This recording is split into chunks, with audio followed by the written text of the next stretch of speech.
Hey, say something. Anything. I know you hear me. My mother-in-law and husband, who seem completely oblivious to my voice, even though we are in the same living room. Mom, can you hear anything? What? I can't hear anything. The two of them laughed hysterically. I held back tears as I packed my belongings and ran away from my in-law's house. My name is Iris, and I am 34 years old. Lately, I've been recognized for my achievement at work and even praised by my boss. I'm in a really good mood.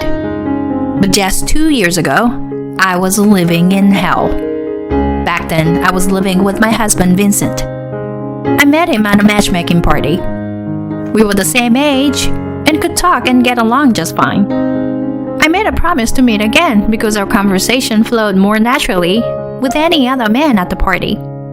It seemed like he hadn't talked to any other woman at the party as much as he did with me. I was nervous about going to those parties at first, but now I'm glad I went. I got to meet someone like you, Iris. When he said that, I couldn't help but blush like a young girl.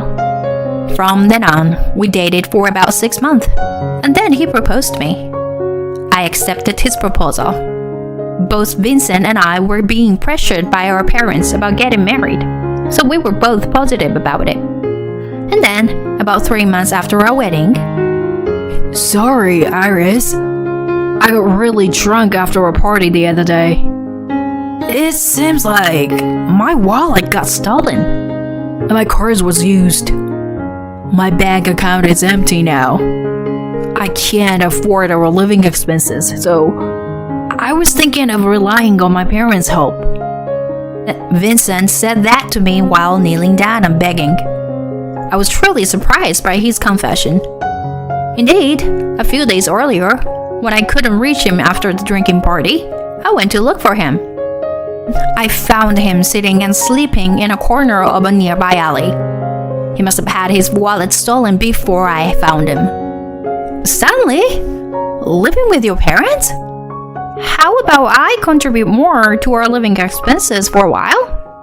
When I suggested that, Vincent shook his head. Do you even know how much the mortgage is? There's no way you can afford it. His words struck a chord with me. Perhaps Vincent doesn't know how much I earn, I thought. But before I could correct him about my income, an unbelievable statement came out of his mouth. Besides, I've already talked to my mom about moving in, so you don't have to worry about anything. Huh? You've already talked to her? I felt like I was losing consciousness. I'm not particularly close with my mother-in-law. And it all started with her attitude when Vincent first brought me home. When she asked about my alma mater and where my parents work, my mother-in-law let out a big sigh. What? He's chosen such an ordinary woman. My mother-in-law said it loudly as if she wanted me to hear. At that time, my husband was in the kitchen, so he probably didn't hear her voice. I was shocked to hear those words and froze in place. Furthermore, my mother-in-law acted as if she knew everything about me. I'll allow the marriage, but don't drag Vincent down. She said that with a harsh gaze. It seemed like my mother-in-law didn't want to accept me as her son's wife. Living with a mother-in-law like that, my spirit felt heavy.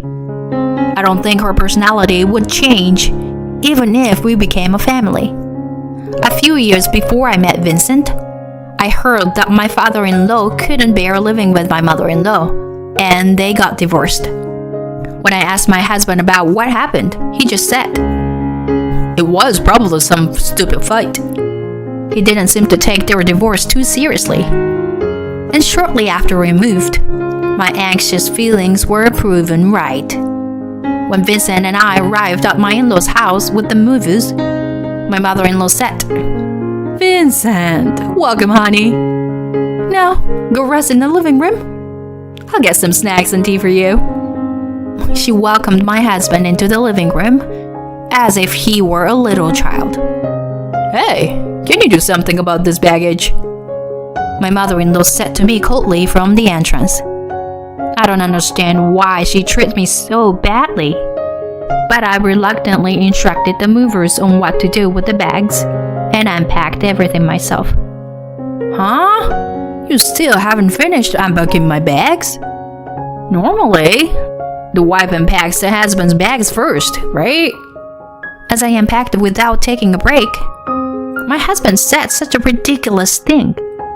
I became worried if I continue like this from the very first day.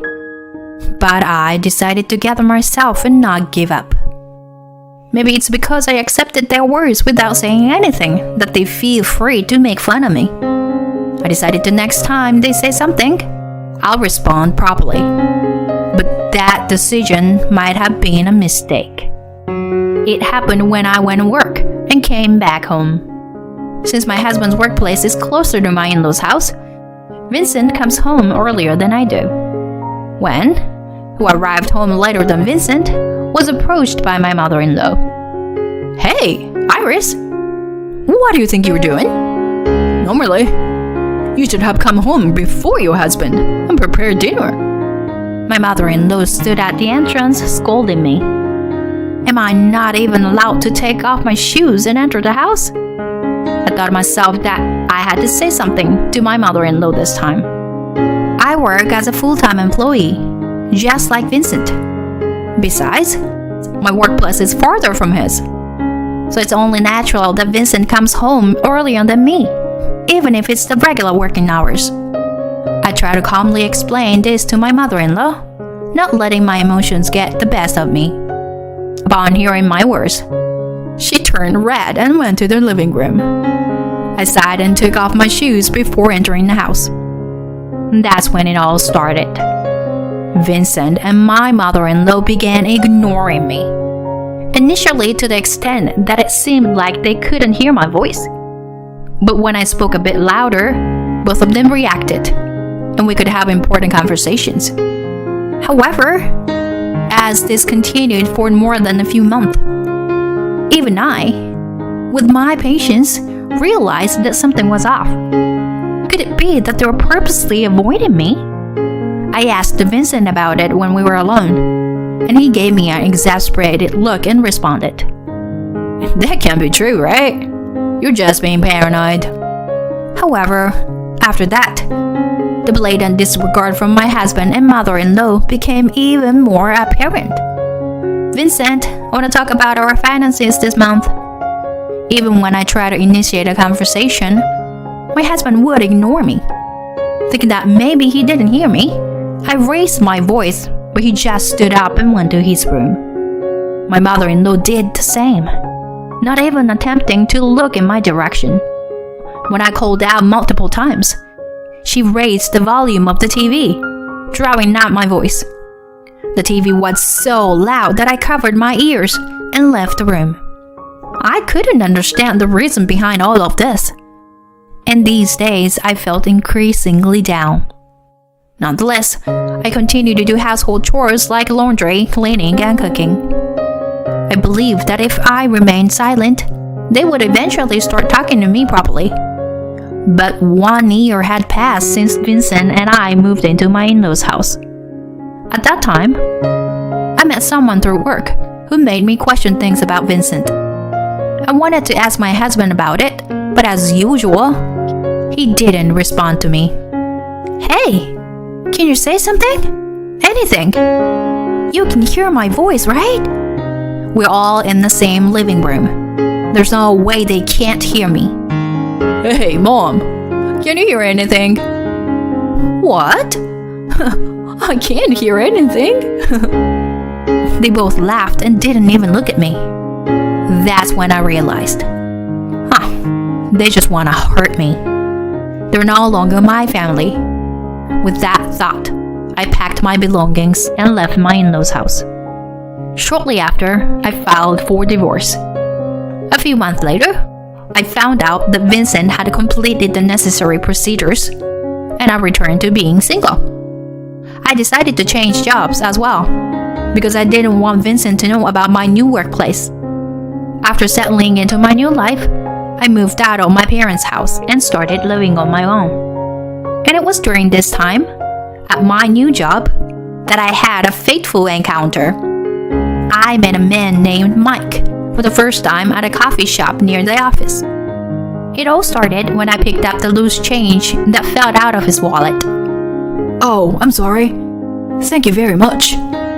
Saying that, he treated me the coffee I was buying. At that time, since we hadn't exchanged names or anything, I thought we wouldn't meet again. However, we happened to run into each other at work on another day. Mike and I had several such coincidental encounters, and about 6 months after we first met, we officially started dating. Since I had some time after meeting Mike, I felt comfortable starting a relationship with them. He also trusted me. After a few years of dating, we decided to live together with the intention of getting married. And after a while, we officially registered our marriage. By the time, I had completely forgotten about my ex-husband. However, suddenly, I received a message from Vincent. Since we hadn't been in contact, I had forgotten to block him. The abrupt email contained the following message: Mom passed away, come to the funeral. Why would I, the ex-wife, who divorced many years ago, have to attend my ex-mother-in-law's funeral? I told my current husband Mike about this. Would you at least go to the wake? After all, she was someone you were involved with in your life, and I'll go, as your husband. That's what Mike said. But honestly, I didn't want anything to do with them ever again. However, I didn't want to be seen as someone who ignores other people, similar to how they ignored me by not attending my ex-mother-in-law's funeral. Besides, I had Mike by my side. Looking back, I can't say that I completely severed ties with Vincent in my past relationship. I merely ran away. Now, I can put a proper end to that relationship this time. Thinking that, I went to the funeral of my ex-mother-in-law with Mike. When Vincent saw me, he approached me with a smirk on his face, which was inappropriate for a funeral.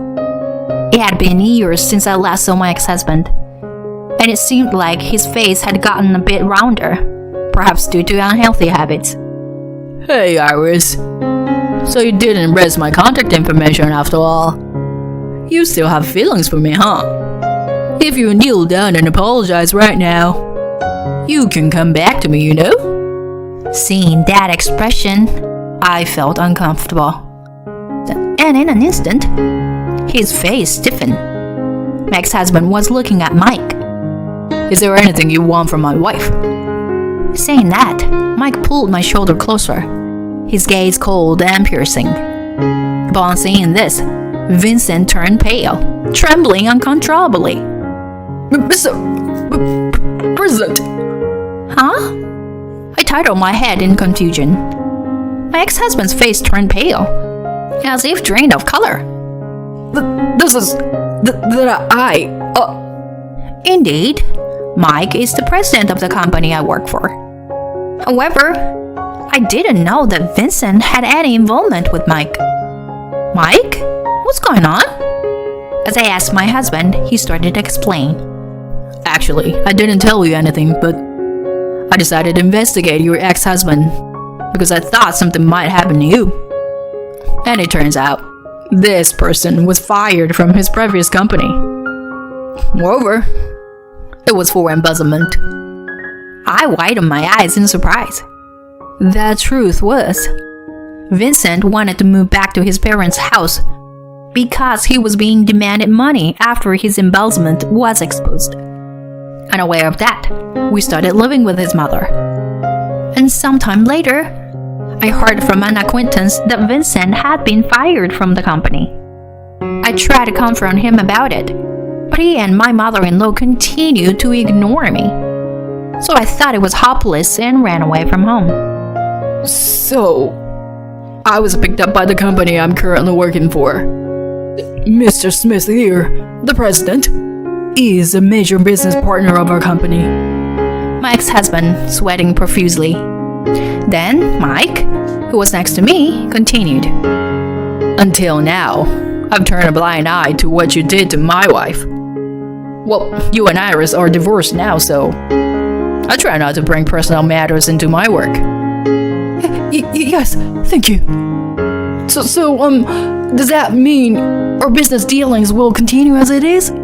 He, who had acted superior towards me, was now trembling like a small animal.